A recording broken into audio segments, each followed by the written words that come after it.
Welcome to Education Reform Idol.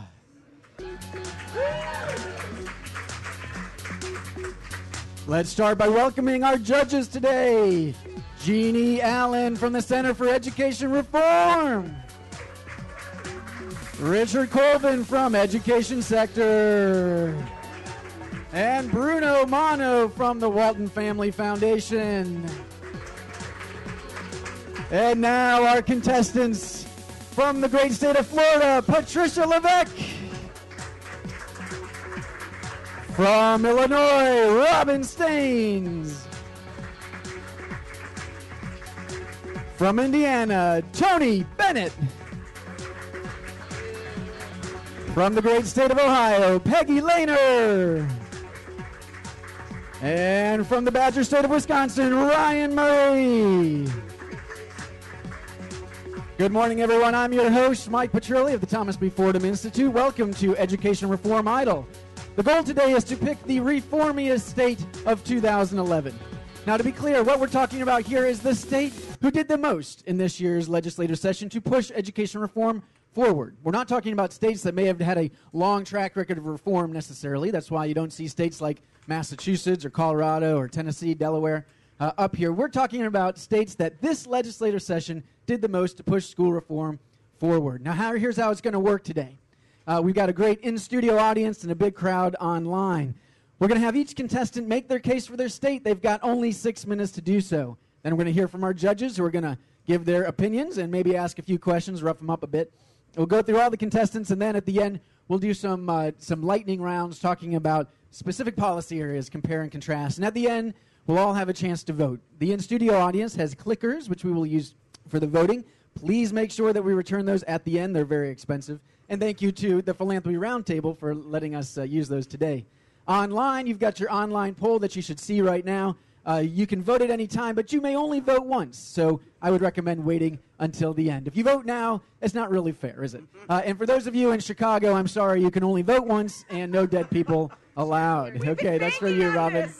That's for you, Robin. Okay, so we're going to get right into the activity today. Again, 6 minutes from each contestant to make their case. We are going to start in alphabetical order by state, and that means our first Education Reform Idol contestant is Patricia Levesque.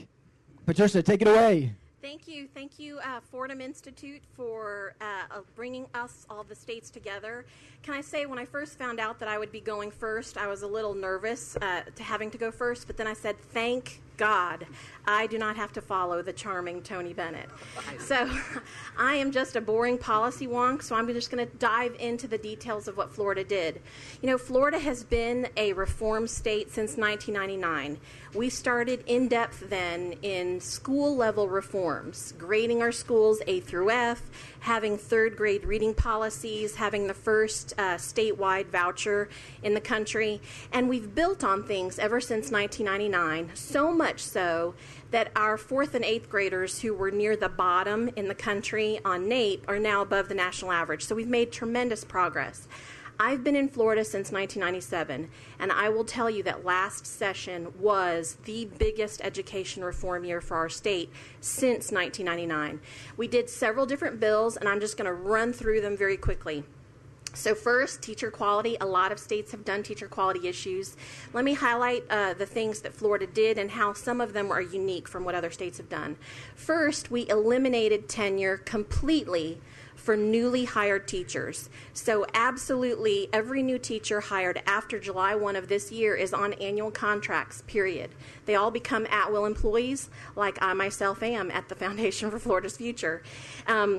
We also, because our laws and our court decisions made us keep tenure for all the existing teachers, we did create a way for administrators to remove existing tenured teachers from the classroom if they are ineffective based on student performance. So we moved to a 4-level evaluation system: highly effective, effective, needs improvement, and unsatisfactory. 50% of a teacher's evaluation in the future is going to be based on student gains. 50% of a principal's evaluation will be based on gains of the entire school. So now principals are incentivized to keep and attract and empower the best teachers and take action, professional development, otherwise, on the ineffective, because now their evaluation and pay is based on the effectiveness of their teachers. We also stopped that dance of the lemons, the turkey trot, whatever you want to call it, because now principals in Florida are empowered to say, no, I will not accept the placement of an ineffective or needs improvement teacher at my school. So they're empowered to do that.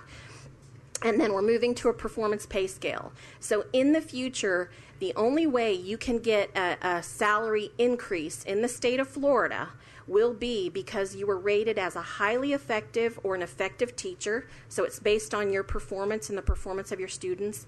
And then we move to market-based pay. So school districts can give raises, not just bonuses, but raises if you teach at a hard-to-teach school. So a low-income school, a low-performing school, and if you teach in a high-need subject area. So the science, physics, math, foreign language, students with disabilities. We eliminated last in, first out in our state.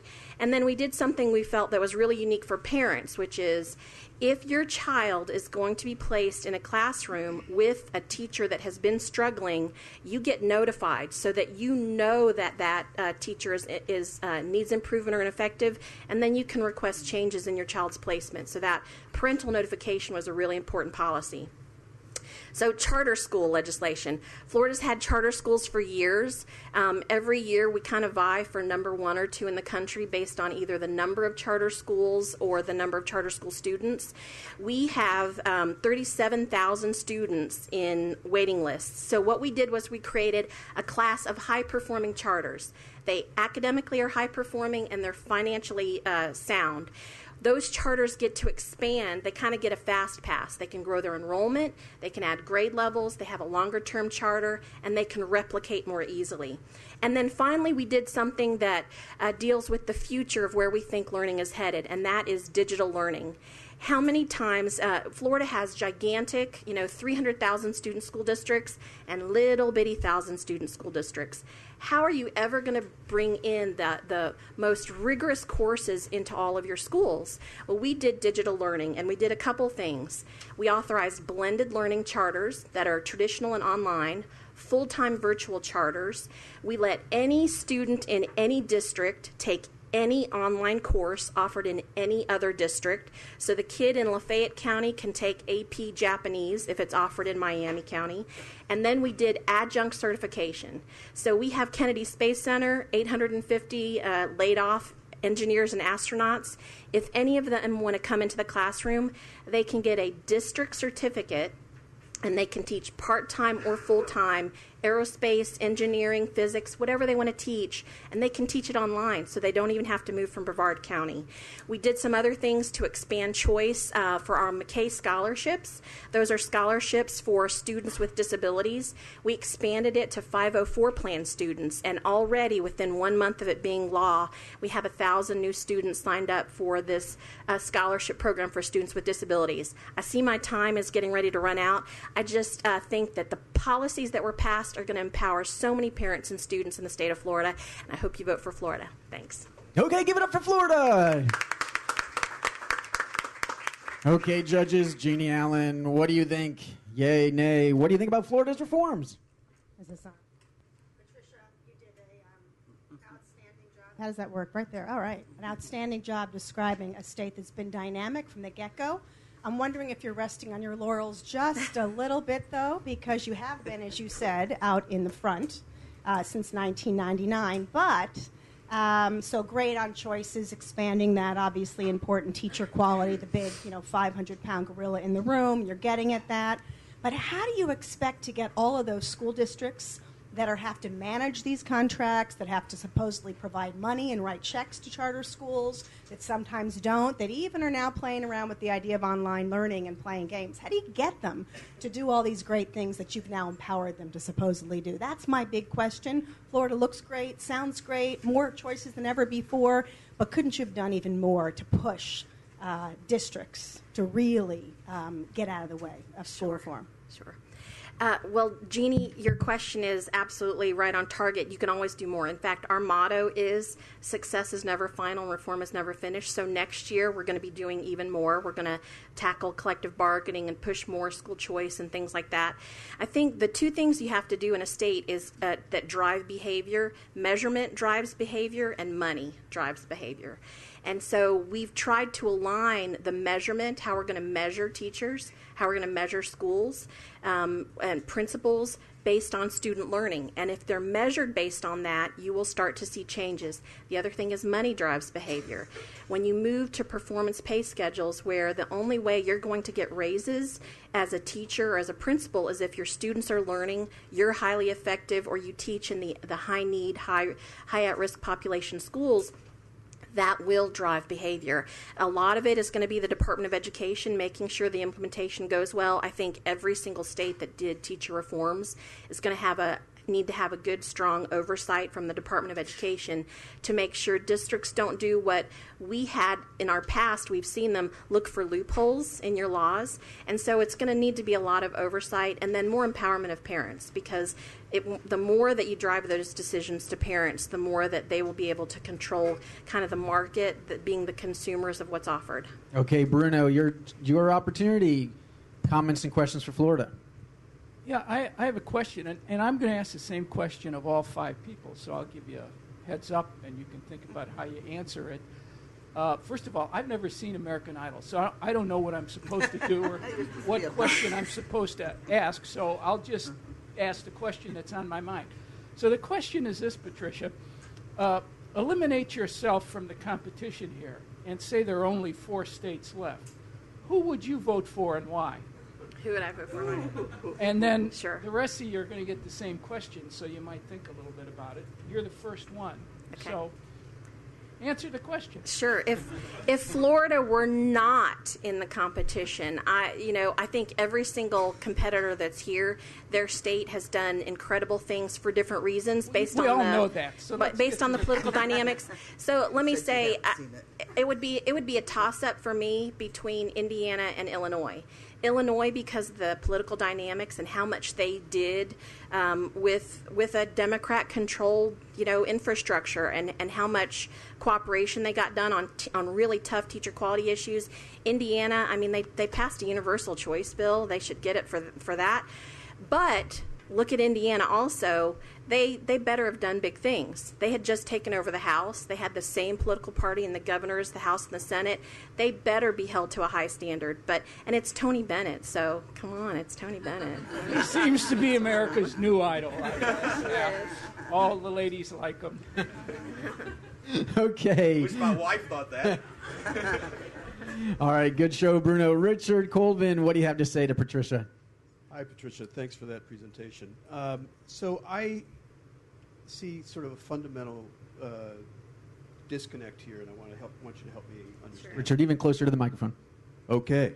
So on the one hand, the state is dictating exactly what the teacher evaluation system ought to look like, 4 levels, test score, what the percentage is, very, very controlling, hands-on, how tenure works, everything else. State control, very much in the principal's office evaluating teachers. On the other hand, when it comes to virtual schools, when it comes to charters, when it comes to alternative certification, it's like, no, let the market rule. Now, if you're concerned about quality in the traditional public schools, what's the quality mechanisms in all the other spheres in which you think are going to just open up great vistas of learning for all of Florida's kids? Sure. Again, that's a great question. Let me address the first part with kind of that command and control on that you're saying that we have on public schools. There are a lot of minimum criteria that are being set in Florida. So yes, there's a minimum of 4 teacher performance levels, a minimum of 50% of the teacher principals evaluations based on gains. But there is still a lot of flexibility in what do the principals review, what are the things that go into the other 50% of the equation, a lot of district level tests for all the non-state tested teachers. So there still is a lot of flexibility, but those minimum kind of parameters that are expected. Because even if you have full choice, 95% of your parents and kids are going to choose to stay in the public school system. As far as the other, virtual charter, our voucher programs, there is accountability on those systems. Believe it or not, our charter schools, the kids take the tests, the schools are graded, they have to follow the teacher quality law just like the public schools. But they have additional accountability in that Florida charter schools, if they get their second F, they're closed. That's it. They also have parent choice. If parents aren't satisfied, they'll walk and they'll take the money with them. Same with the other choice programs and with digital learning. All of those parent choice aspects of holding those providers accountable really adds a layer that you don't have in the traditional public school system where you go where you're assigned. Okay, thank you so much, Patricia Levesque. Let's hear it for her one more time. Thank you. Okay, everybody, it is now time for Illinois, represented by Robin Staines of Advance Illinois. Robin, take it away. Well, good morning. You guys are all wonderful to be here, and for those of you online, you've never looked better. We're hoping especially that dead person rule really doesn't hold sway, because we really count on things like that back in Illinois. But I'm really very honored to be here, and I'm very much representing the state, where I think one of the things that we hope that the judging and the voting will be based on is not just who passed the splashiest piece of legislation or the sexiest rules and regs, if rules and regs can be sexy, but who's got a really good plan, who is working that plan consistently and over time, and who is making sure that, in fact, anything that looks good on paper is, in fact, going to be implemented in a way that's going to benefit kids. Because at the end of the day, that's what this is all about. It's not about pushing something through and declaring a political victory and then leaving the field. It's about doing things that you can build on and that will really make a difference out at the classroom level, the school level, and the community level. And in Illinois, I think that's exactly what we've done. And so I hope those are the frames that you'll be looking at this on. There is, in fact, now in the state, and huge credit to Race to the Top for really bringing, giving states an excuse to bring everybody to the table to really develop a comprehensive plan for where the state is and where it needs to go. Illinois now has that. We sadly didn't get hundreds of millions of dollars, but we got something, in fact, that's proven to be much more valuable. We have a blueprint, and it is a blueprint that all the stakeholders you need to be on board are on board, and I'm including legislative leadership, superintendents, state agencies, membership organizations, the business community, the philanthropic community, in a way that they've never engaged at the state level is now engaged. And we've been moving along. And in addition to passing some significant legislation last year, we're able to follow that up, not by resting on our laurels, but by not only passing additional legislation, but for those who are savvy in the room and know, making sure that the rules and regs that build those legislative victories out, in fact, don't water down the victories. So we've got, in addition to passing a longitudinal data system that connects teacher and student data, we set up a plan for a very ambitious cloud-based data system that would put information in the hands of teachers. And it was considered to be so terrific that the Gates Foundation chose us as one of 5 states to invest in, so that despite the fact that we didn't get Race to the Top money, that work is going forward. The other thing that's going to happen this year as part of that effort is, for the first time, we're going to redesign the state's report card. We're not going to A to F. What we thought was more important is that we have information that was really going to be presented more relevant and in a user-friendly way that parents really could have better actionable data about their schools. And that will be voted on veto session, but it's so unbelievably consensus-driven that I see no reason that's not going to happen. The issue of expanding choice and expanding innovation, Illinois has long been known as having one of the better authorizing practices, particularly in Chicago, which is where the majority of our charter activity has been. And we're widely looked at. We do a very good job. We don't win any awards for the number of charters, but I think that we are widely perceived as having some of the best caliber charter schools because we're very choosy about who we give charters to. The biggest challenge on that for the state has been we don't see much activity outside of Chicago because our smaller districts find them to be financially threatening, and that's been a legitimate basis to say no. So the big need in Illinois was to create an independent charter authorizer. So after raising the cap last year, because we needed to, we'd hit the limits. We've now raised it. We've got years more of activity we can do. The big challenge was the independent authorizer. We passed that this year. Yet again, despite the fact that this is a controversial issue, we did it with everybody at the table. It was a consensus-driven bill. There was teeny tiny modest opposition. It passed with almost no votes. And so it stands in very good stead of, in fact, being implemented effectively. We also wanted to work very hard on what do you do with your toughest schools, right? So we've got a huge SIG grant last year. We started rolling out a very high quality, didn't give out a lot of those dollars, made sure that the standards were high, but again, the deeper challenge for Illinois was not just how do you turn around a school, but what happens when an entire district is in crisis, because that's a very real issue for Illinois. We already had the authority to intervene. Nobody had ever exercised it, and our state superintendent, I think in an unbelievably courageous move, has started doing that. We're moving this year. That's part of the reform. So it's not a big splashy headline, but it's unbelievably hard, thankless work that is now underway. Next, on human capital, which I know everybody's been very focused on, we did something really remarkable last year. We passed a bill that said that all principal training programs are going to go out of business. And you guys all know nobody ever loses accreditation, so that in and of itself is remarkable, and everyone would have to reapply to be accredited against much tougher standards. The big issue there this year was making sure that didn't get watered down in rules. There was, again, lots of consensus to pass it, but there were some bad actors and naysayers who were trying to push back. We were able to make sure that the rules and regs went through strongly. What we got some of the most attention for, of course, is Senate Bill 7. We feel unbelievably pleased about that. Not only did we work to make sure that we built on last year's legislation that created a much more substantive evaluation process for teachers and principals, that built student performance and student growth into those performance evaluations.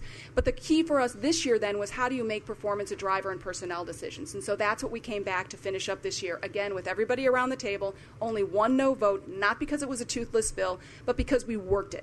We worked and made sure that there was legislative leadership. We have unbelievably good, strong leadership in some of our, in the management organizations and union organizations. They were willing to come forward and work on hard issues in a collaborative way. And the result is we got a bill that not only passed in very strong form that makes performance a driver in tenure decisions and layoff decisions, mutual consent as you're rehiring, that makes it easier for Chicago to lengthen its school day and year. It also makes it much tougher to strike, which means you can have a much more open process. But the implementation work continues to be very much hand in glove. And as problems come up, people are working jointly to try and solve them, as opposed to people lying in the weeds and hoping to either repeal the bill or push it back or vote you out of office because you went for it, or to, as Randy Weingarten famously said, implementation is where reform goes to die. That's not the situation in Illinois. People are actually rooting for this work to succeed. And I think that's what makes us really stand out, that if you're looking at this from a kid's point of view, we've worked extraordinarily hard not only to do the right things, but to do them in a way where everybody will work collectively to make sure it helps kids. And that's all the time we've got for Robin. Let's hear it for Robin Staines in Illinois. Okay, Jeannie, you first again. Jeannie's organization has had some unkind words for Illinois' teacher reforms. Let's hear about it. Oh, Robin. Robin, you are so smart and so beautiful. Can we just stop there? Can we vote now, please? And can I quote you to my children? It pains me that this incredibly smart, articulate, beautiful, and intensively passionate and true believer about education reform can read an ambiguous bill like the one you guys passed and say that it's path-breaking. Let me just start with a couple things. First of all, I love the fact that people are rooting for you. Yay. We're all rooting. It doesn't work. Stakeholder consensus. We've been spending so much time worrying about the headlines and consensus building that I think you overlooked two major facts, and I could go on forever. Okay? Unlike Patricia, who, granted, they had a legislature and governor who for years worked on this stuff together. I get it, and maybe the bar was so much higher for you guys. You have an independent authorizing commission for charter schools that's actually still part of the State Department of Education for all intents and purposes, and everywhere where we've seen that happen, we've gotten zilch in terms of high-quality charter schools. So that's one. Two, when it comes to teacher pay and performance and equity and looking at how you actually evaluate, there's no there. It's still left largely up to those great stakeholders that came to the table, and that's why they came to the table, because they signed on, because they've got pretty much control. So before I really throw you into the ground and under the bridge, tell me. I'm going to get the sympathy vote if nothing else, right? Give me your defense. I understand Illinois did something for the first time ever.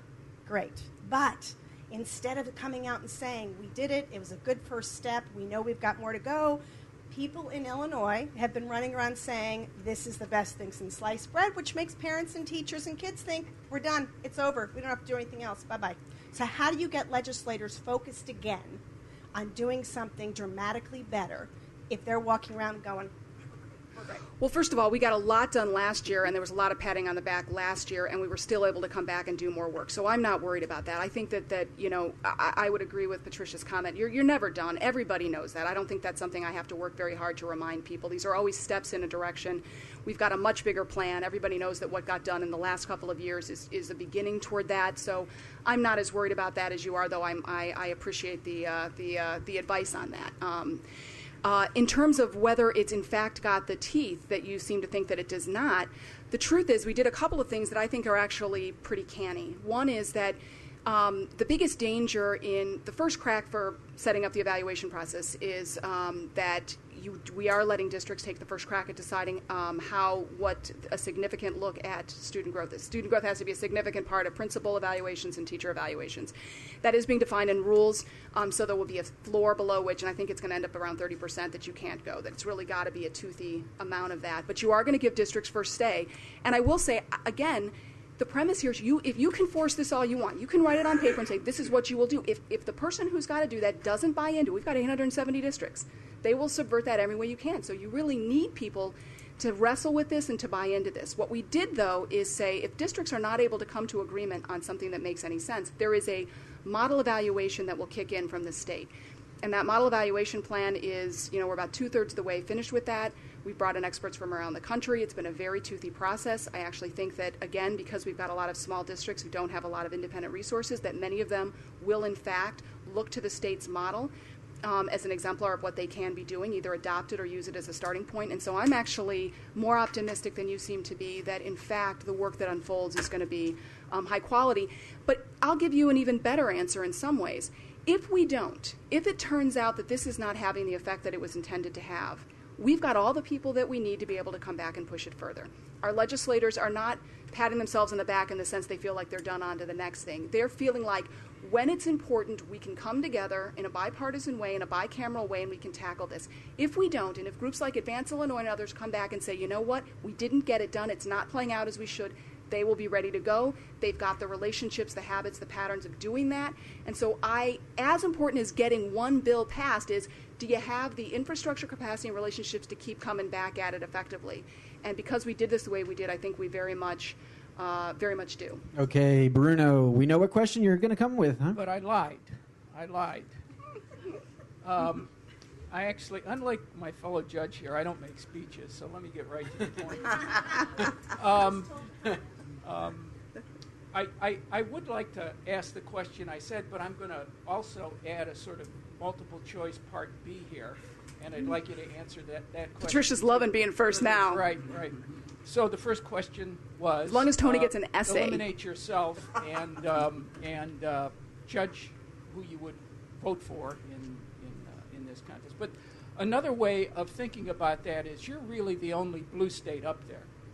All the others are Republican-controlled legislatures and so on and so forth. So if you were Governor Kasich and the people in Ohio, Peggy, for example, how would you criticize, in light of a kind of Republican red state perspective, how would you criticize what you've done? But I still want you to ask and answer the other question and then add this as a footnote. So the beauty is that my answers to all of your questions actually come together. If I were having to vote, and I do deference because I love the people, I'm honored to be part of this group, but I'd actually submit a write-in candidate, and I would submit Delaware, and I would do it for the same reasons that I would vouch for what Illinois done and respond to criticisms, and I'll articulate them along the way. I think that as much as money and measurement drive behavior, I don't disagree with what Patricia said. That's got to be in the mix. You need to set up a structure that where there are boundaries, where there's accountability, where there are reasons for people, to push in certain directions. But if that's all you do, you will not get what you want to get for kids. You won't. Because at the end of the day, this is a people business. And you've got people working in Illinois anyway, in 4,000 schools and 870 districts. And they've got to feel supported. They've got to believe in what they're doing because this stuff is going to unfold. So you cannot ignore that piece of the puzzle. And if you do it, it's not good for the profession. You are not going to bring in the people, the top quality people, everybody in this room and everybody listening in wants, if you don't honor and respect the fact that this is a very hard job. I'm a former classroom teacher myself. This kind of is rocket science. And if we want people who can do that work at the principal level, superintendent, and school level, we have to trust their professional judgment. And so you put those things in place, but you've got to back it up by giving them the opportunity to exercise that judgment. And that works at all levels, and that includes when you're trying to figure out what the plan is and how you get it done. So the criticism is... Delaware, you tell me. How about the other question, which is how would you criticize? The criticism would be that there is a premise that when you bring everybody together and when you all agree on things, it must necessarily be pablum, right? That when you get everybody there, I mean, that's kind of the premise in some ways of Jeannie's concerns, is that when you get everybody, you know, there isn't enough accountability, that it's one or the other. And I think that's the criticism that people would give us, is that we brought everybody together and we came up with something that's lesser or different or watered down. And I don't agree with that. So I'm going to articulate it. That's the criticism. But the reality is this has to play out not in a one-shot deal, but over time and on lots of levels. And if you haven't brought people along and you don't invest them in that process, you don't invest them in the work, you're not going to get where you need to go. And Delaware, the reason I would write them in as a candidate, I think that's been very much their operating premise, is a combination of how do I work on hard issues in a hard way, which is very much what Advance Illinois and others in Illinois are trying to do, but how do I do it in a way where I'm constantly trying to bring people together and actually work on this as collaboratively as possible. I don't think it... Okay, good. So let's get on to Richard Colvin. What's your question, comment? Well, is this the part where we criticize other judges? Or is that yes, that would be fine. That would be encouraged, in fact. I just, because I have never seen the show either. So, unlike... Note to self, next time we're going to get some judges who know what we're talking about. Exactly. Put us in a room, make us watch the show. As long as you don't make us sing. That's why nobody understood when I kept saying, be Simon, be Simon. They didn't understand it. Okay, go ahead, Richard. Criticize away. So unlike Jeannie, I'm actually not going to judge these states based on which has the largest protests at the state capitol. So because I actually agree with what Robin was just saying about this is a long-range thing. You have to have people working on this stuff because Randy Weingarten is right. Implementation is where reform goes to die. And so I was going to say you get style points from me for having humor, and most reformers have none. So you really, I think they need it. So you were able to be a little self-deprecating, which I like. And secondly, you used the word implementation twice in what you wrote up, and that's really, really important. Now, here's the question for you. So there was a recent gathering here in Washington, and Brad Jupp was asked to comment on the work and how you're going to roll out these teacher evaluations, and he said, this is really, really difficult work. And getting where Jeannie is right, getting the union folks and the district folks in a room and trying to work out really, really hard problems is not something they know how to do. And it's not something in which there's a lot of incentives for doing really difficult things. How is the state going to support that development of teacher evaluation processes so that you get something that's real substantive? So we're knee-deep in that.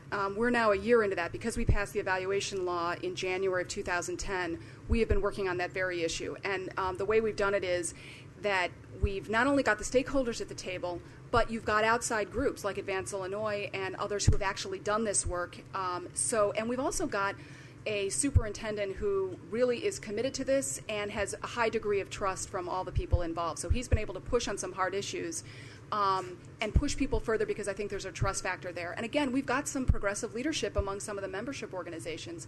So you've got a really good group of people balanced with some outside voices, right? So it's not just the insiders sitting at the table. They broadened out the group, brought in outside expertise.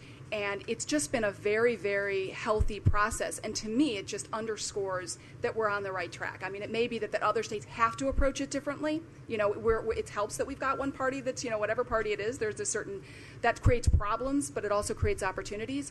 But the truth is, it exemplifies exactly what went into passing the legislation. And I'm actually feeling extremely good. That stuff will start to roll out publicly in the coming months, and hopefully will bear out my optimism right now. Let's hear it for Robin Staines of Illinois. Now it's time for the great state of Indiana and State Superintendent Tony Bennett. Good morning. It's great to be here. You know, after hearing some of the comments about Indiana, I kind of feel like Larry Bird at the first three-point shooting contest in Dallas. He walked into the locker room and said, I came here today to see who was going to finish second.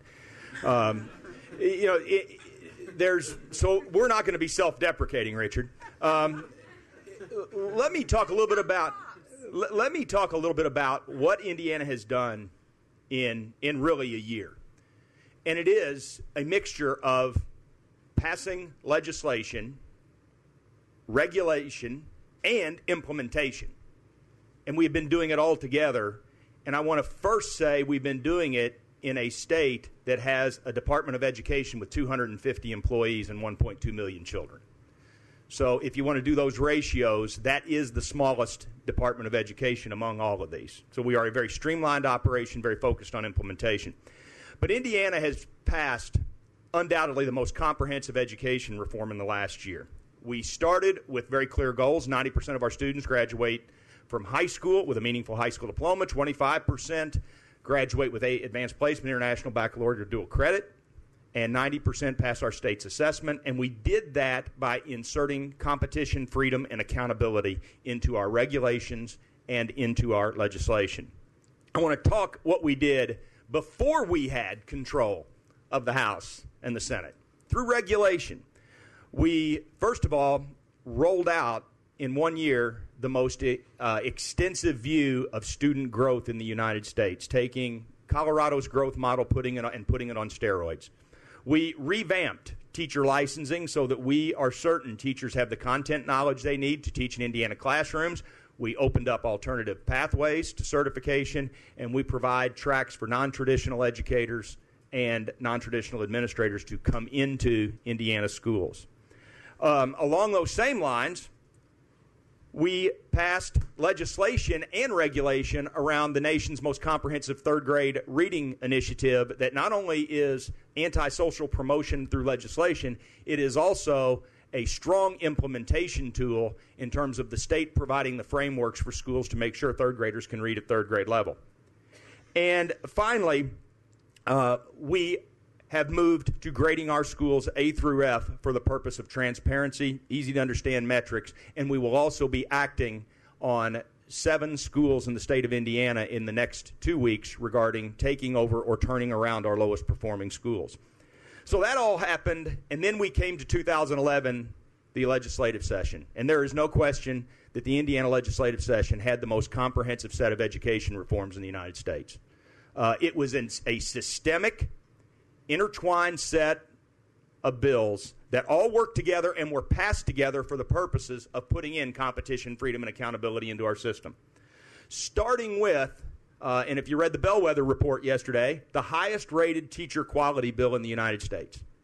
A teacher quality bill that's implementable, a teacher quality bill that is being implemented as we speak, and a teacher quality bill that, one, pays teachers, to Patricia's point, evaluates teachers, allows personnel decisions based on evaluation, and truly sets up a system where we recognize and reward Indiana's great teachers. Now, I believe you cannot touch teacher quality, teacher compensation without touching collective bargaining. I think it's impossible. So Indiana reformed collective bargaining by limiting collective bargaining to wages and wage-related fringe benefits. We ended last in, first out provisions. We have stripped contracts of senseless language that focuses on adults and takes the freedoms away from school leaders.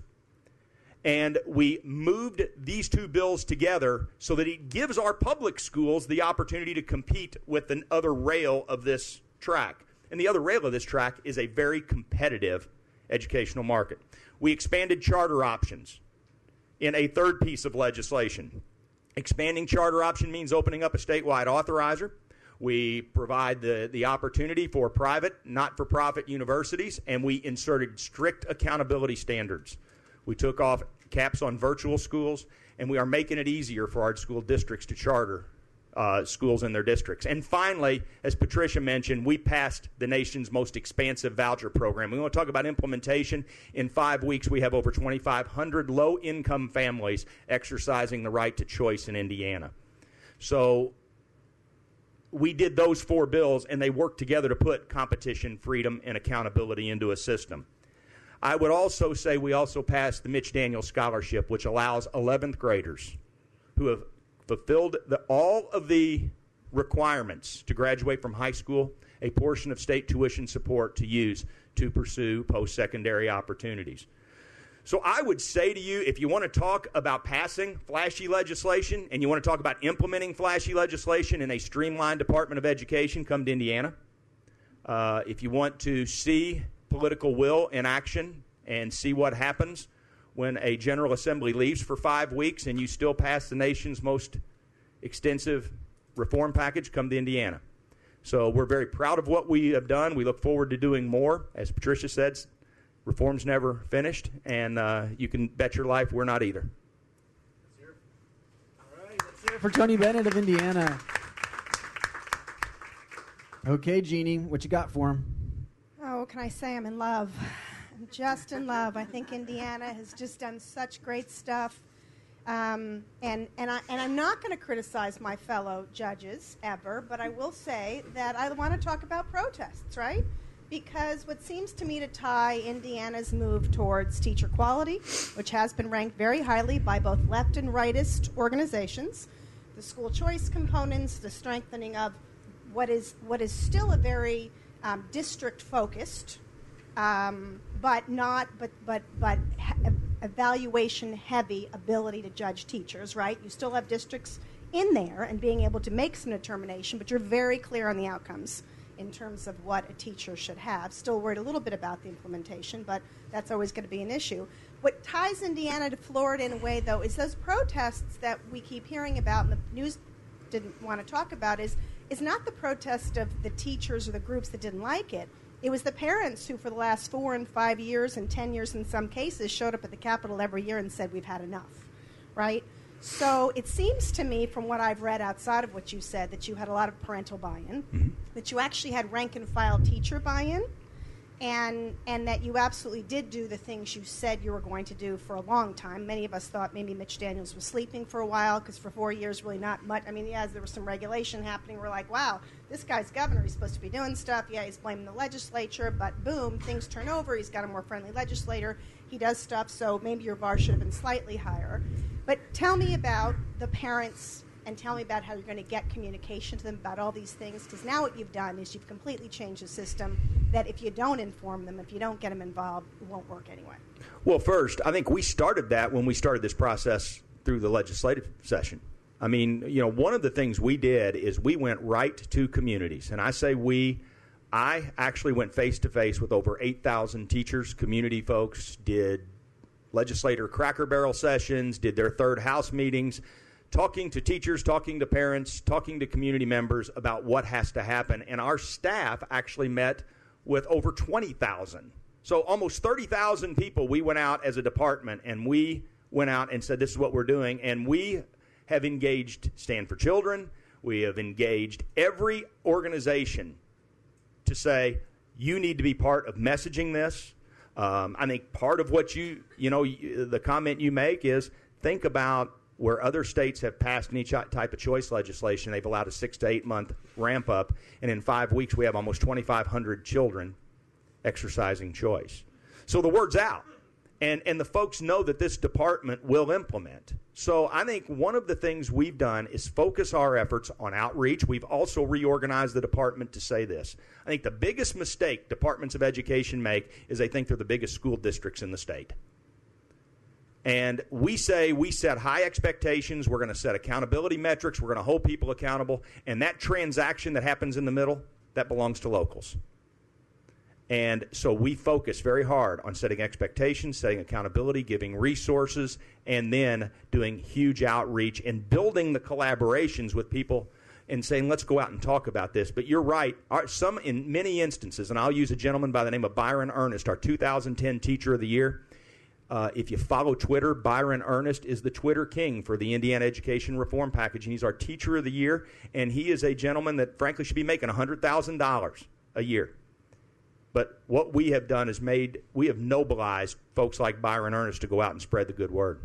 Okay, Bruno, what you got for him? Yeah, again, unlike my fellow judge here on the left, no pun intended, I'll get right to my question, which is my original question. Eliminate yourself. Now, don't chicken out like Robin and talk about some other state that it doesn't exist here. Eliminate yourself and tell me which of the other 4 remaining states you would put number 1 and why. Well, I'm going to do that with the prop. Okay, so I'll be very direct with my answer, and I'll do this with every one of the states. I'll actually go through them one by one. So I want to get this document. You may not be able to see it on the camera. You had to give them an opening for this, right? If I can get Robin and Patricia to stand up and hold this up. Do we get points for being willing to help? You do. Collaboration points. This is Indiana's reform. And you will see, and you have a copy of this. So let's take the 4 states. Obviously, we see that Illinois is about 65% of what we passed. But I want to say something. Illinois is the state where Indiana legislators ran to get away from education reform legislation. I can tell you that several states here actually prefer to be in Illinois.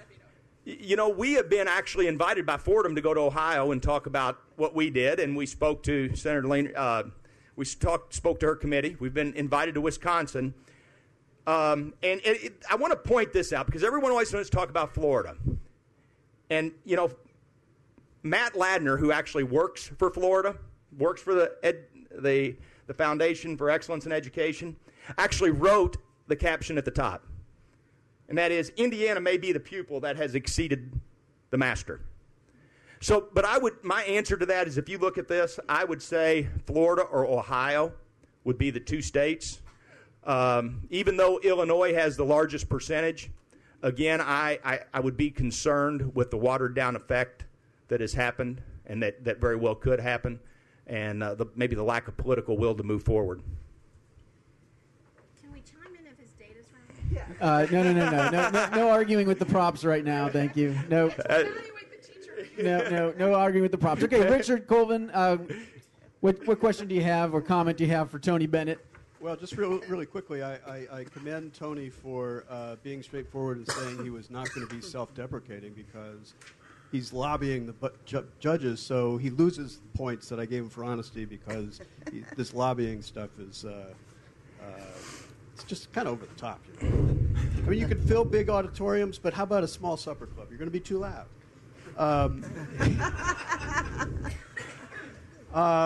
No, I actually want to ask about something that is not mentioned in any of the other presentations. You actually say that the evaluations will be fair, locally developed, multifaceted annual evaluations, and here's the key. They will include personalized, meaningful professional development plans and goals. Now, all this teacher evaluation stuff is really about improving teaching. You're the only one that actually says we're going to help teachers get better. Tell me how you're going to do it. Well, first, let me draw the connection between regulation and legislation because that's a great marriage right there.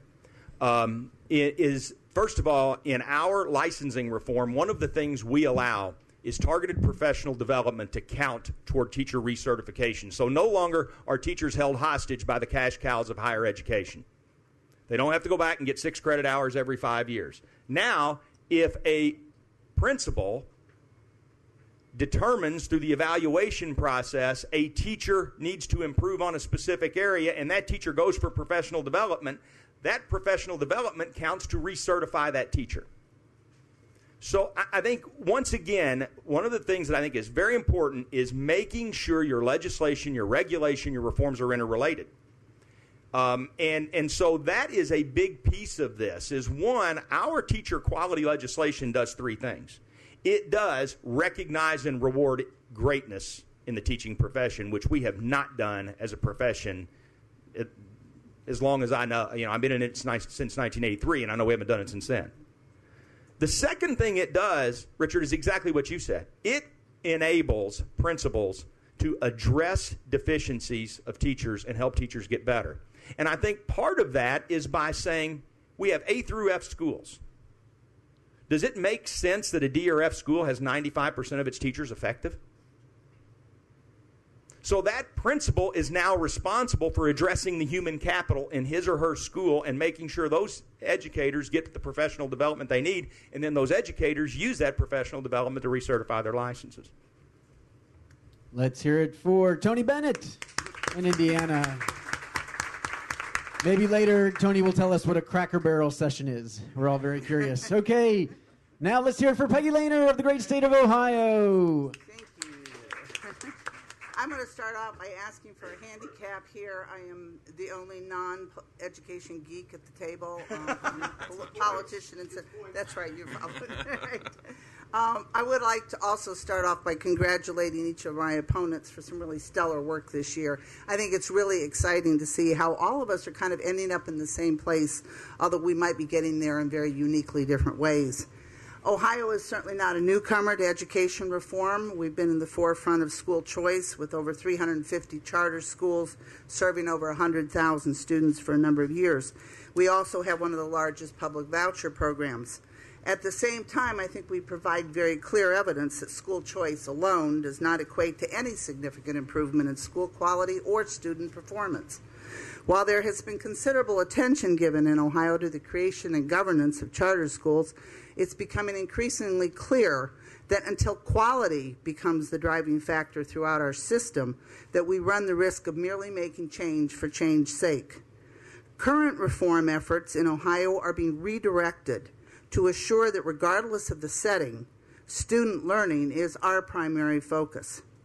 Persistently underperforming schools and or teachers will not be tolerated.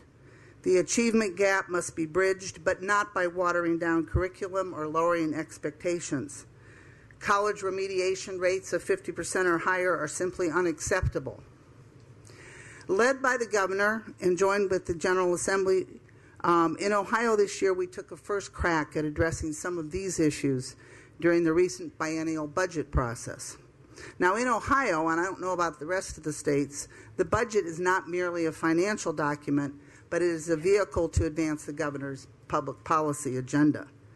Ohio has a seriously reform-minded governor in John Kasich, and while facing an $8 billion budget deficit, no one was surprised when the proposed budget was chock full of controversial new ideas, including a significant number of education reforms. To further stir the pot, although the budget is usually the first order of business in the General Assembly, Ohio's collective bargaining bill, Senate Bill 5, was debated and passed in the weeks before the budget was even introduced. While I will admit that the turmoil in Wisconsin got more press, I can assure you, because my ears are still ringing, that things were no less contentious in Ohio, with perhaps the most fervent opposition coming from the teachers' unions. While Senate Bill 5 contained a host of collective bargaining reforms, most significantly for education, it did away with last in, first out, and required a performance-driven evaluation and compensation system. Enacting education reform via the legislative process is not easy. Reforms can be easily sabotaged by political posturing. I found it really interesting how the Democrats in Illinois unanimously supported legislation not that different from what they unanimously opposed in Ohio. Substantial reform also requires a level of knowledge about an issue that is unrealistic to expect in a diverse legislative body. Let's face it, if you were to ask most legislators what value added means, they might well tell you it is what happens in the Republican vote totals when it rains on Election Day. It is helpful to reform efforts if there is a concerted effort to include a wide range of education professionals in both the development and implementation of new policies. As the chairman of the Senate Education Committee, I served as the point person for education issues in the biennial budget process. We are truly blessed in Ohio to be the original home of the Fordham Institute, so I recruited Terry Ryan to put together a high-level group of advisors who met with me and members of the Senate staff almost weekly to not only evaluate various recommendations, but to make suggestions of their own. The advisory group also helped shape the debate in the legislature by sponsoring various witnesses, including our star witness, Tony Bennett, David Driscoll, and Eric Kanishuk. I think that many of the substantive reforms that ended up being enacted may well have fallen by the wayside if it had not been for the gravitas of that advisory group. The process of education reform in Ohio is still very much a work in progress. We certainly did not get everything done in the budget that needs to be done, but we did make considerable progress. While opportunities for new charter schools to open were created, We also took steps to assure that failing schools of any kind would be closed, and chronically underperforming sponsors would be unable to open additional schools. The availability of vouchers were greatly expanded to 60,000, but an effort to hold voucher schools more accountable failed and will be the subject for future legislation. A new special needs scholarship program has been instituted, and while a referendum on Senate Bill 5 looms in the fall, a framework and timeline for teacher evaluation was also put into the budget, and teachers are starting to come to the table to help flesh out the details. Ohio has been a strong supporter of Common Core standards, and the budget provides resources to the Department of Ed to implement those standards. Teach for America will soon be coming to Ohio for the first time. Faced with fiscal challenges unseen since the Great Depression, the amount of education reform that has taken place in Ohio over the past 6 months is truly remarkable. However, we view it as only the beginning. Efforts are underway to create a more unified education system that better links early childhood, K through 12, and post-secondary education. Creating quality and ensuring performance will be the driving factors behind school choice as it continues to expand in the Buckeye State, including in the new realm of digital learning, and we will be taking an intensive look at teacher prep. The stars are definitely well aligned for some truly innovative reforms in Ohio, and while we may not win today, I can assure you we're going to be a lot harder to beat in the months ahead. Thank you. All right, let's hear for Peggy Lehner from Ohio. She certainly gets points in my book for that nice plug for Fordham. Thank you. Thought it might help. Okay, Jeannie, take it away. Despite my fellow judges needling about commentary, I did read my 15 emails from Mike Petrilli, which said we were supposed to, in fact, evaluate their performance. And do our homework, Bruno. Peggy, thank you for waking up the legislature in Ohio. I don't know why you were all sleeping for so long. Me neither. But while the original charter bill was great, the one passed a few years ago that let a lot of stuff happen, unfortunately with Fordham support, I can't avoid doing that all the time.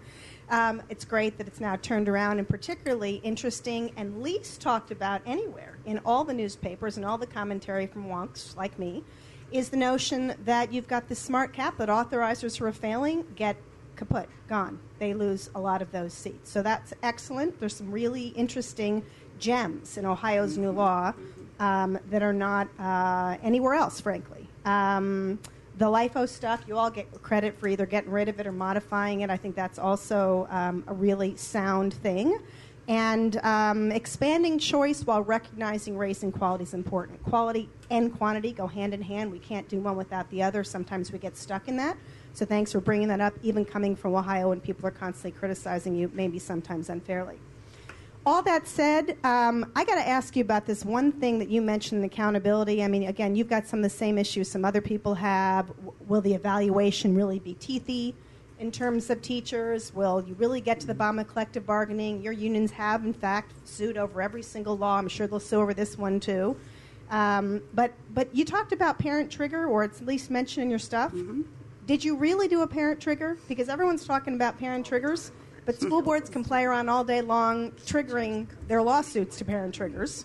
So I don't know if you get credit for that. So tell me a little bit about that, and also tell me how you're actually going to fix the school quality while you do this charter growth stuff. Okay. The governor originally proposed a parent trigger statewide that if the school was chronically at the bottom 5% of schools in the state on performance ranking, that the parents could petition to have the school either taken over or reconstituted, or a variety of different options. It ended up as being a pilot project available only in Columbus, to the school board in Columbus as a pilot project. So we're going to kind of see how that one goes. As far as where our teacher evaluations are going to go, a lot of that is going to be very dependent upon whether or not we're operating under Senate Bill 5, if it passes the referendum, which is now issue 2, which people need to vote for yes. So I'll put a plug in. Vote yes on issue 2 if you're listening from Ohio. So if issue 2 is upheld, then we will be operating in a much stricter set of rules than we will if the budget is upheld. Basically, what we did in the budget was we took all of the rules and regulations that are present in the race to top, and we said if you're a race to the top district, and about half of our districts are, then you have to, LIFO has to be out the door, and a number of other things have to happen. If you're not a race to the top state or district, you can do this voluntarily, and we're kind of hoping that people will see that this works and it happens. So I think the question is very much up in the air in Ohio as to where this is going to go, but I think the will is growing. I think the will is growing nationally. I think we can see that here today. I don't think this conference we had here today would have taken place 5 years ago. So I think this is a movement, and we may have a setback if issue 5 fails, but I think it's going to continue to grow, and there will be additional momentum in the future. Okay, Bruno.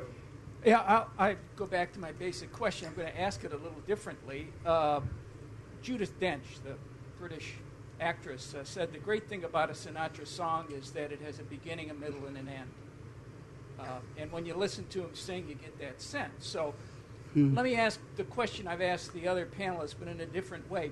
5 years from now, excluding Ohio, of the other 4 states that are here, suppose it's the end time.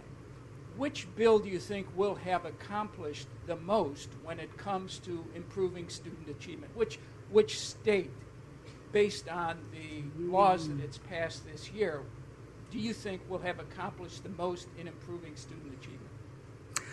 I don't know that there's really any way for us to tell that right now, because I do think it's in implementation. I understand that you're I think. But what state now would you say of the ones that are there? Yeah, I have to pick. I'm going to pick Indiana, and I'm only going to pick it because I was born and raised in South Bend, Indiana, and I must say I probably wouldn't be here today if it wasn't for the fact that schools in Indiana were so bad. Because when I was growing up, my parents took a look at the public school system and they said, this really is bad, when they started their own school. So I grew up in a school building. It was not a charter school, it became a private school in the state of Indiana because Indiana had such bad systems. So I really have to root for Tony and hope that finally, after a certain number of years, things have turned around. We love you, Peggy. Okay, Richard. Hi, Peggy. I'm sorry that Bruno. I thought Bruno was just going to say, I love Ohio, and hands down it's done because he's from Ohio. Huh, well. I'm from Ohio as well. Oh, I'd stack to that. And I like to call, and based on your comments, I like to call Ohio the capital of the backhanded compliments. And anyway. So I went to school in Ohio, and they were pretty good. What you have in Ohio is incredible inequities in fundings. Courts have said this for years and years and years, and the Ohio legislature has failed to do this. There's nowhere in this reform legislation, I know in this crowd money isn't supposed to matter, it's all about will and effort and so forth, but money does matter. There's huge inequities in funding in Ohio. And so relevant to your reform legislation, you talk about a return on investment. How do you calculate return on investment given the spending levels like in Pepper Pike and Shaker Heights versus Cleveland or Akron or some of the other really low spending cities? You don't have a level playing field in Ohio, and all of this sort of stuff is great and moves the ball forward, but it's still the playing field is not level. Well, I'm not sure that I would agree with you that the playing field has not been leveled significantly over the last 10 years. The DeRolf decisions were rather infamous, and basically a lot of people have misinterpreted them to say that you can't use property taxes to fund education, when in fact what they said was you can't rely on property taxes, and the state has to step up to the plate as well. So we have a lot of people out there who are yelling and screaming because they're still paying a lot in property taxes for going to schools. But if you look at our low-performing districts, most of them are operating on twice the budget that our high-performing districts are. And so I hear that all the time, and I'm not quite sure where that inequity really exists anymore, whether that remains in people's minds somewhere and hasn't been corrected.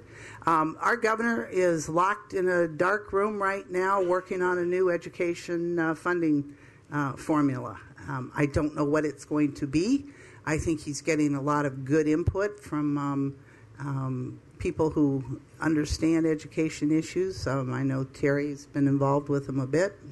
I'm very hopeful that we're going to see a funding formula that is as reform-driven as many of the other proposals that we've seen from this governor. So hold on we're going to have a mid-cycle budget correction and new funding reform legislation here in a few months. So we'll see what happens. Let's hear it for Peggy Lehner from Ohio. You know, whether or not Ohio comes out on top, I think, Peggy, State Senator Peggy Lehner is the sister of NCTQ President Kate Walsh. We might all agree that this is the reformiest family in education. Okay, now let's hear it for Ryan Murray of Wisconsin, playing cleanup. Ryan works in Scott Walker's office as his education policy advisor. Yes, so I'm the other politician in the room, and I'm definitely not an education expert. I actually do all the governor's policy, but so I've actually been thinking about how to hire these folks to come to Wisconsin. So I do kind of want to take issue with something Tony mentioned, that Indiana's passed the most comprehensive education reform bill of any state in the country this year. I have 100,000 people who stood outside my window in February who I think would disagree with that. Which I hope blocks down Jeannie's vote, by the way. Wisconsin's in a little bit different place than some of these other states are. I think, once we were an education leader, we passed one of the first charter school laws in the country. We have the oldest voucher school program that started out with 200 kids in Milwaukee and has expanded now to over 20,000. But the last 10 years or so, I think we've really kind of, fallen asleep a little bit on education reform. And so part of the challenge in Wisconsin has been how to restart that discussion and start to do some of the things that states like Florida and others have already been doing. When you hear about things like teacher tenure, things like merit pay, things like seniority, first in, first out, class schedule flexibility, how to get rid of failing teachers, how to train failing teachers, all these things really happened in one bill in Wisconsin in February. And so I think when you're thinking about who to vote for in this competition, think about which state really did the most foundational, systemic change of any state in the country. And I think we'd all agree that collective bargaining and the union power is probably the number one thing standing in the way between real reform. So I think that really set the stage to unleash school districts in our state to innovate. I think you're already seeing that in a lot of places. We have school districts that are already setting up their own merit pay systems, that are already getting rid of teacher tenure and seniority, that are creating incentives to retrain. And these are things that while I think instigated at the state level, have really been driven at a district level. And now the challenge for the state is how to harness that sort of energy, how to find the districts that are doing the right thing, how to use that as a model to expand to other states. So something Robin said earlier I think was extremely important. It might sound a little unusual coming from someone who works for Scott Walker, but this really is a people business, and you really do have to get people's buy-in, or else you're really going to have problems in the end. Collective bargaining, I think, was an exception to that. The unions, you sort of had two issues. The unions felt like they should have a veto power on reform measures, and we felt like they shouldn't. And there really isn't a compromise there between those two views. And so I think we had to do what we had to do there. But as we move forward on how to implement changes, how to create these models, I do think the buy-in from the education community is extremely important, or else there's just too much. It's too easy to block those things at the implementation level, as we talked about. So the governor's, reform measures, I think, really sort of have gone into the same three categories that most of the states have. Obviously, public schools have been a huge focus. 85% of the kids in Wisconsin go to a public school. The governor's kids go to a public school. So we've really been looking at how to reform the way these schools operate. One of the first things the governor did was put his staff on our state superintendent's teacher effectiveness work group, which is very nearing their set of recommendations on statewide standards for teacher effectiveness. And that's a little unusual. The state superintendent is not a political ally of the governor. He's been extremely critical on a number of issues. He's heavily supported by the unions in Wisconsin, but he's also very interested in moving the ball forward on a number of issues that the governor agrees with him. And so they've I think, been able to put aside their differences and work together on those things. So teacher effectiveness is moving well down the field. We've also put together, an elementary literacy panel that's really brought together, I think, real experts from around the state. I think almost none of whom voted for us. Probably none of whom will vote for us again. But they're people who know what they're talking about on reading and knowing what works and what doesn't work, and how we can create a set of statewide standards on reading to make sure that kids, when they get to third grade and fourth grade, as the saying goes, when you go from learning to read to reading to learn, that's really something that Wisconsin's never focused on, and that I think for the very first time we're making real progress. The governor's also launched And I should say on the reading panel, the governor actually chairs that himself. He goes to every meeting, sits there for the hours and hours and hours, and really participates because it's an issue that's so important to him. We've also put together our school accountability group that will have recommendations this fall on grading schools. And obviously the fight in every state is, do you have a simple system like Florida, A through F? Does that gloss over, I think, some of the nuances of schools that they want to be graded on, like graduation rates and even things like truancy and safety? So I think we're going to have a really good system there. We brought together a diverse set of stakeholders. The teachers union kind of told us to take a hike, that they didn't want to be a part of it. But we're hopeful that they're going to come back and help us with the buy-in on that issue. So I think we're making a lot of progress on public schools for the first time in 10 years. So when I say we're in a little bit different place, I think we're very much in the beginning versus the middle or the end of our story.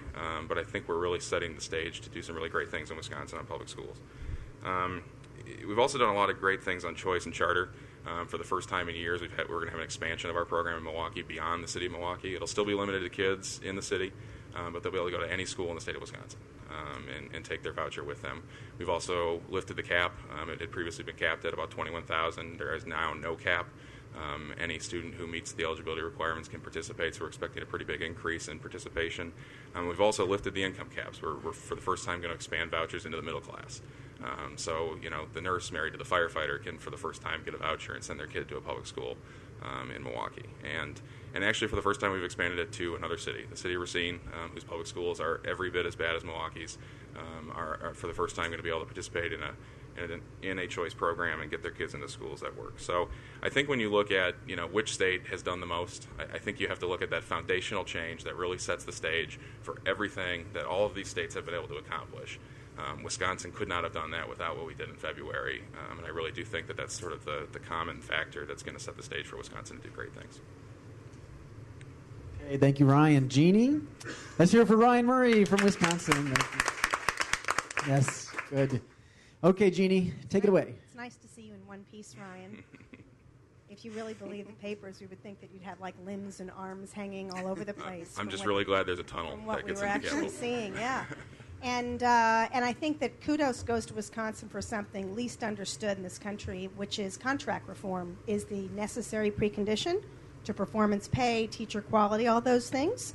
And you're right. No one's going to compromise away what they were actually set up to create. So the fight was necessary. Not necessarily always welcome, Richard, but the fight was probably necessary along the way. But I'm just wondering, did that distract you from really looking at the other leverage points? So we've talked a lot about freedom, choice, accountability, which all the states have some combination of, except for Illinois, really deep down.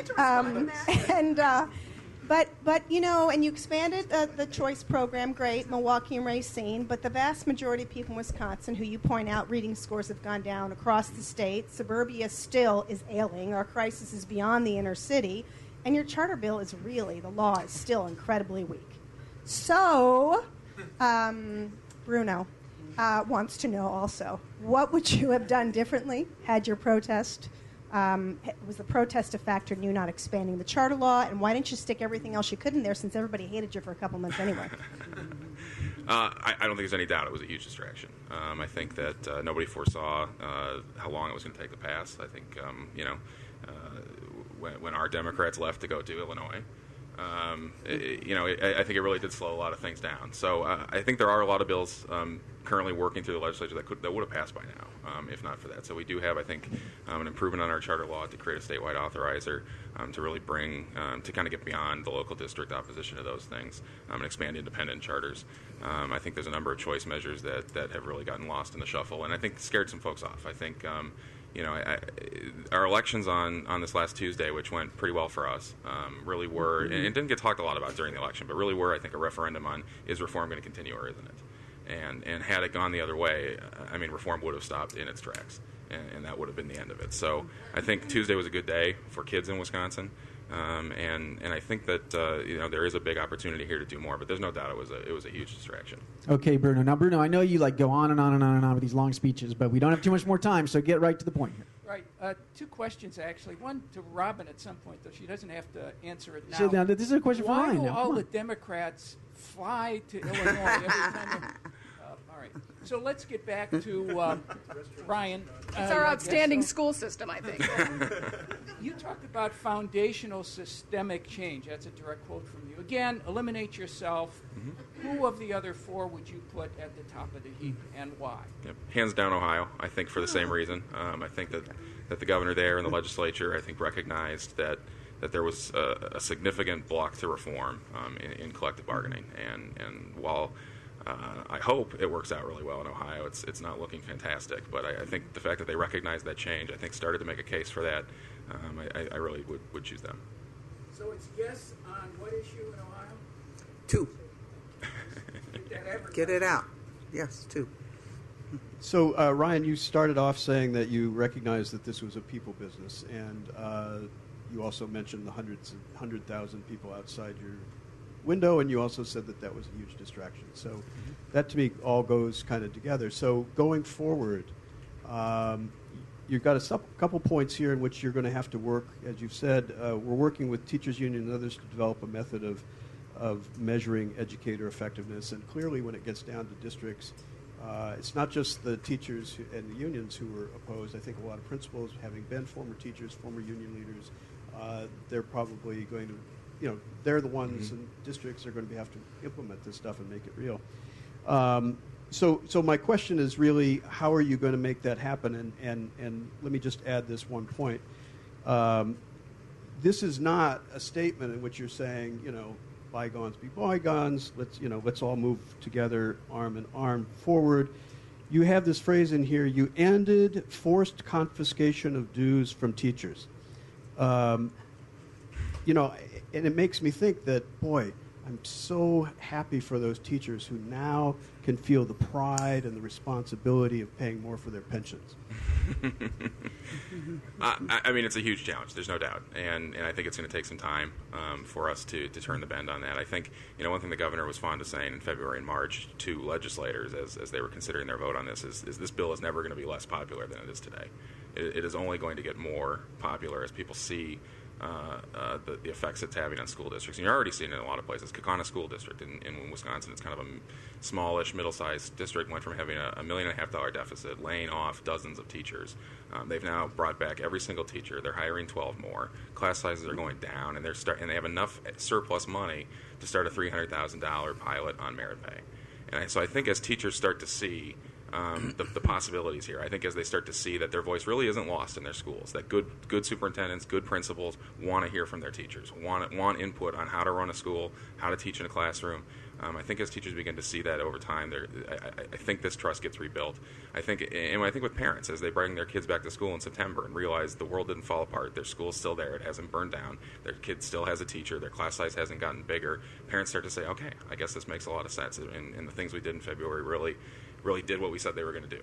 So I think it's going to take time. The things that we've done with the joint panels and with Superintendent Evers and inviting WEAC and AFT to be a part of them, I really think is a first step, and it's something we want to continue. I mean, we really do want this to be a collaborative process that has buy-in, that hopefully doesn't water down in the end. But there's no doubt it's going to take time. All right, let's hear it for Ryan Murray in Wisconsin. Okay, everybody, we've heard from all the contestants. The judges have done their job very well. It is almost time to vote. We're going to give our judges one last chance. I want to hear from you, judges. Who will you be voting for Education Reform Idol, and why? And do it in about 60 seconds. Jeannie, let's hear it from you. All right, Richard, yes. We know you are I'll start since neither of them want to start. Okay, Bruno, go ahead. I actually just want to recount the votes of the panel, because I find that very interesting. With the exception of the outlier, Delaware, Illinois chickened out on us. Every other state got at least one vote. So Illinois got a vote, Florida got a vote, Indiana got 2 votes, Ohio got 2 votes. So it's interesting to see, I think, just in the panel's reaction that this is sort of close. It's a close call, that all have made some significant point. But I'm going to go with Indiana when push comes to shove. Okay, thank you, Bruno, for Indiana. Jeannie, you're in love with Tony Bennett, but are you in love with Indiana's reforms? Such a close call, but I have to say, if you look at the 4 pillars of reform that are critical to any state doing great, only Indiana checks them all off this year and is likely to be there 5 years from now. Okay, another one for Indiana. And finally, Richard Colvin, where do you come down? I'm supposed to disagree with these guys, just out of general principles. But, Indiana, to me, it's not only comprehensive, but this issue of meaningful professional development matters a whole lot. Being fair and locally developed. The bottom line is, if all of this doesn't improve what happens between teachers and kids inside classrooms, it's all noise. It's all American Idol, music and dancing and flashing and voting and commercials. Not that there's anything wrong with that. Well, everything. It's a means to an end. It's a means to an end. So I will just finish up this little speech since I didn't have any before. All you guys are great. You're working hard and so forth. Every one of you said the work isn't done, and you are absolutely, absolutely right. There's nothing in here that's more true than that. And the fact that you guys are in Indiana are talking about implementation, I really give a lot of points to Illinois for that. I'm still going to have to go with Indiana. Okay, very exciting. All right, well, it is now time to vote, everybody. For our in-studio audience, you have clickers. Again, thanks to the Philanthropy Roundtable. These things cost like $1 million each, okay? So you got to make sure you turn them back into us. Okay. Now, the way that you vote is this. You'll see the numbers and the letters. That corresponds with our folks up here. Patricia Levesque in the state of Florida is 1. Yes. Robin Staines in Illinois is 2. Tony Bennett, Indiana is 3. Peggy Lehner in Ohio is 4. And finally, Ryan Murray in Wisconsin is 5. Okay, and what we're seeing over here, if we can get this on camera, I'm not sure, is the enormous Education Reform Idol trophy that somebody will be going home with today. This is very exciting. Okay. Those of you at home, you can go ahead and vote online. Again, if you voted before, you can change your vote if you would like to. Okay, our judges want clickers. Let's see if we can do that. So now, for the next 90 seconds, you have a chance to vote. Again, Florida, number 1. Illinois, number 2. Indiana, number 3. Ohio, number 4. Wisconsin, number 5. Just aim up towards the front. Is that right? Click anywhere, and you just can click. Okay, good. All right. While we're doing that, hey, a couple of things that the judges want to click, but you already got to, cast your vote, so we're not going to give you one of those. All right. While we're waiting for the tallies, just a little bit of information. For the last 2 weeks on the Fordham blog Flypaper, we have been hosting an online poll with the same question. Here, let me give you some of the results for that, just while we're waiting for the new results. Before today's event, Wisconsin came in last. Sorry, Ryan, with 1% of the vote. You got to get your folks fired up out there. Then Florida with 11%, Ohio with 12%, Indiana with 34%, and Illinois came in big with 42% on the online poll. Very interesting. Okay, I'm going to wait till our folks... Yes, it probably does double count votes. And we're pretty sure that Robin, morning, noon, and night was on there voting from all of her different devices as well, from the iPad, the iPhone, and the computer. Okay, the suspension is about to kill me. Shall we bring the trophy out here just to kind of show it to everybody? All right. Now, I know some people came here on airplanes today, but that doesn't matter. We think that we've checked this out with the airlines, and we definitely think this can get on to any approved airline. It's a little bit tricky, but if you put it up in the overhead, it'll work just fine. Okay. Oh, the suspense is killing us. The voting is closed. The tallies are coming in. A very high-tech way of finding out who is going to be the winner today. This is exciting. Dun, dun, dun, dun, dun. I love that high-class tape that you put on there. Yes, well, I understand. I think we got this. It was either Craigslist or eBay, something like that. And I think this was originally a chess trophy. No expense spared here at the Thomas B. Fordham Institute when it comes to Education Reform Idol. One thing we didn't talk about a whole lot, I wish we did, was what the states are trying to do to rein in costs. But, we're sensitive to that here at Fordham as well. Okay. Jeannie, Bruno, would you guys like to squabble between each other anymore while we have some time? No. Okay. Probably don't get all right, the suspense. While we're killing time, a couple other things to announce to you. Less than 2 weeks from today here at Fordham on August 23rd, Randy Weingarten and Rick Hess sit down for a conversation about teachers and teacher reforms and other reforms, so please come for that and tune in. It should be very interesting. That's August 23rd here at Fordham. Okay, any other things anybody would like to announce? Knock-knock jokes, anybody? We've been doing things with my son. No? Okay. Mike, as long as you're giving me the floor. One thing nobody ever talks about here and in reform circles is what's the what? there was one mention of Common Core standards, but what is it that we're trying to teach? What is it we're trying to teach at a high level of quality? You know, what are we trying to accomplish? There's not much. There wasn't much beyond test scores of talking about really what do we want students to learn.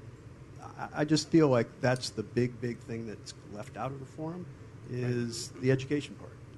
Right. A lot of talk today about structural reforms and governance reforms, and not a lot of talk about the content, maybe because we assume that there is some agreement on that. All 5 of these states are in the Common Core, and happy to stay in the Common Core. So far, so good. Very hard on the implementation. Okay. All right, we're real close to some answers. And then, you know, other big thing we didn't talk about today, of course, was the waiver proposal out of the Department of Education that's going to ask these states to show that they are making progress on reform in return for some flexibility on No Child Left Behind. Anybody worried about Arnie Duncan going a little too far on that front? I'm worried that he's going to. I would encourage. I don't want to say I worry because I'm trying to be positive here. I think we need to make sure, as a reform community, that the Secretary has a very high bar for waivers. I think the real danger is to accept blanket waivers or accept something that is really blanket waivers masked in very soft reform. So my hope is that we maintain a very high bar, and I know the Chiefs for Change is pushing that very hard, and I can assure you, I know working with Florida and working with some other states, we're going to have a very rigorous waiver, but very rigorous reforms underneath it. Okay, everybody, the results are in. Are you ready to hear them? All right, we appreciate the again a lot of voting, a big audience out there online. It looks like almost 300 folks out there watching today. Appreciate that, getting up early. Here are the results. Let's start from the bottom. Drum roll, please. There we go. Good. Tied for last place is Ohio and Wisconsin with about 8% of the vote. Thank you. I know. Maybe it was the positioning here in the front. Coming in third, it was the great state of Florida. Yes, so we all appreciate what Florida's done over the years. Okay, and now the suspense is killing you. We know a lot of us thought it would come down between Illinois and Indiana, and here we got it. In second place, Illinois, which means that Indiana is the education reform idol. And I don't have to sing, do I, Mike? You would like to. Tony Bennett gets to go home with the trophy today. Tony, we hope you can get that on the plane. Congratulations on being America's next education reform idol. And I should say, in the end, it was something of a blowout. 43% of the vote versus Illinois' 26%. Swept it with the judges. Indiana, the next education reform idol. Tony, a few last words? Well, I think we have to think about this as states. This is not about Indiana reforming education, and this isn't about Indiana being first. This is about a collection of states. And I want to say this because, Mike, you started your comments by saying let's not talk about history. Let's give let's pay a lot of respect to the state that led this. Governor Bush in the state of Florida. I don't think any of us would be here today had Governor Bush not engaged in that very courageous effort along with Patricia. So I think we need to say thank you to them. Because what many folks don't realize is all of us have been visited by Florida. And I think, so what we have to think about, Mike, in education reform is we have to stick together. We know what our enemies are against. We have to stick together and say what we're for, and what we are for is for the advancement of children and the opportunities for children, and to make sure, as Richard said, our children leave our K-12 environment, college and career ready, and able to compete on a global stage. And I think as states we need to come together and do just that, and we need to band together, make sure that all children across this country and all states provide their children the opportunities they need. Thanks. Great. Congratulations again to Indiana. Let's hear it for all of our contestants. Let's hear it for our judges. And for the Thomas B. Fordham Institute, I'm Mike Petrilli. We are signing off.